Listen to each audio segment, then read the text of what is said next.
जिसके सिर पर कृपा गुरु की, वो दुख कैसे आएगा। भारत की और विश्व के सभी सनातन धर्मी भक्त लोगों को मेरा सादर प्रणाम। समय के साथ साथ मनुष्य समाज ऐसे समय आएगा जिस समय में ऐसा बीमारी आएगा जिसको वर्णन करना बहुत कठिनाई होगा और बहुत दुख और दर्द समाज में प्रसार होगा और मनुष्य समाज को अतिष्ट करवा देगा। पर सबसे बड़ा उसका इलाज है धर्म। जो धर्म में रहेंगे उसके लिए बीमारी का कोई समस्या नहीं है। जो धर्म में नहीं रहेंगे उसके लिए बीमारी जरूर आएगा, क्योंकि धर्म और अधर्म का भी विचार चल रहा है, धर्म संस्थापना भी चल रहा है। इसी समय अगले समय क्या होने वाला है ये भविष्य मालिका में महापुरुष ने फिर लिखे हैं। इसके बारे में महापुरुष ने लिखे हैं, हेमंत व्याधि है कहूँ तो आसीब नरंगरे प्रकाश,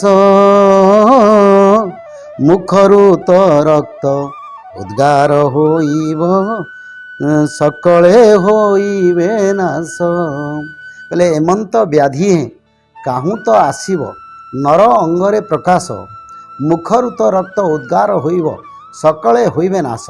यानी ऐसा समय आएगा जो अचानक मनुष्य के मुंह में खून निकलेगा और वोमिटिंग होगा और इसमें मनुष्य लोगों का परेशानी होगा और मनुष्य समाज में जनमड़क यानी मनुष्य मड़क यानी बहुत सारे मनुष्य लोगों का विनाश होने वाला है। तो फिर महापुरुष इसके बारे में लिखें, आद्य वैद्य ठारे प्रकाश होइब परे अन्य हेबे नाश, बद्य नाश जेबे होइब बारंग आउ के होइब ध्वंस।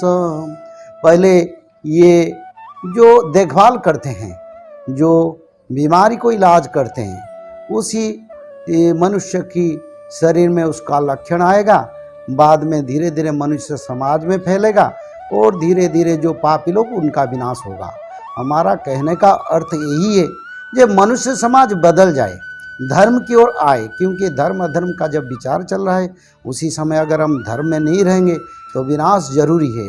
तो इसी समय को हमको समझना चाहिए, विचार करना चाहिए, क्योंकि अगले समय ऐसा महामारी आएगा जो मनुष्य लोग बहुत सारे मनुष्य लोग में इसका बीमारी का प्रकाश रहेगा, जो भविष्य मालिका में लिखा है मुंह में खून निकलेगा और वोमिटिंग होगा, जिसमें मनुष्य समाज में ये सारा महामारी जैसा फैलेगा सारा विश्व में। तो ऐसे समय अगले समय में 64 रोग आएगा, इसमें ये एक रोग भी आता है। तो इसको भक्त और साधु संत लोग सनातन धर्मी लोग सभी उसको विचार करें और विचार के रख के अपने मन में कर्म और कार्य में अपना परिवर्तन लाए और समाज में धर्म को जितना बढ़ने के लिए सारे लोग कोशिश करें। इसे धर्म का प्रकाश होने से ऐसे बीमारी से मनुष्य समाज रक्षा पा सकता है। गरीबदास जी परमात्मा से प्राप्त ज्ञान को कहते हैं कि धर्म का नाश नहीं होता, चाहे विन से तीनों लोकों का नाश हो जाएगा।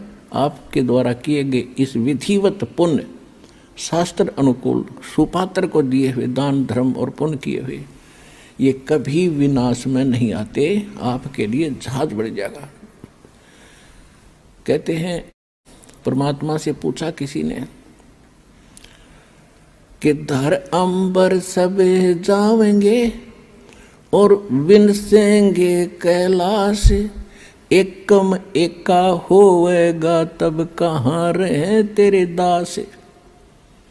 धरती अंबर जान दे और विनसन दे कैलाश, एकम एका होण दे मेरे आश्रय रहे मेरे दास।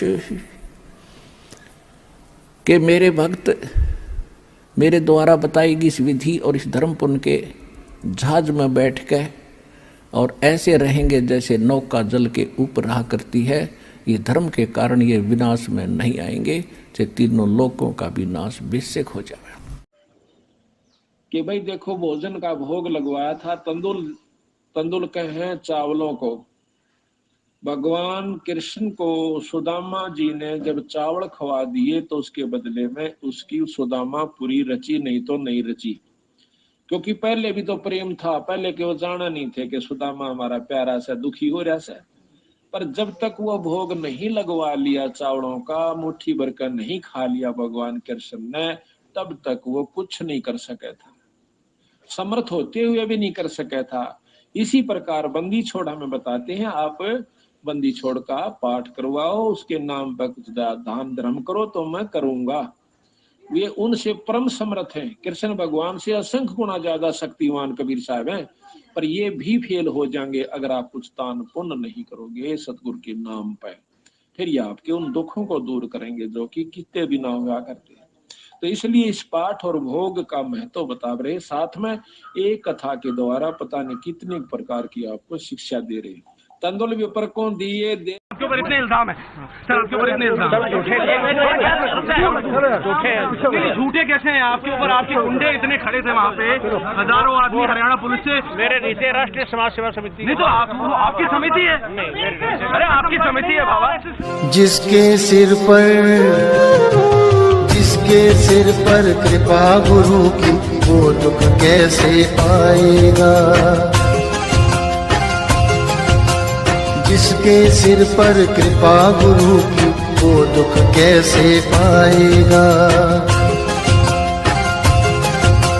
नाम गुरु जी का जप लेगा, नाम गुरु जी का जप लेगा, जीवन सफल बनाएगा। जिसके सिर पर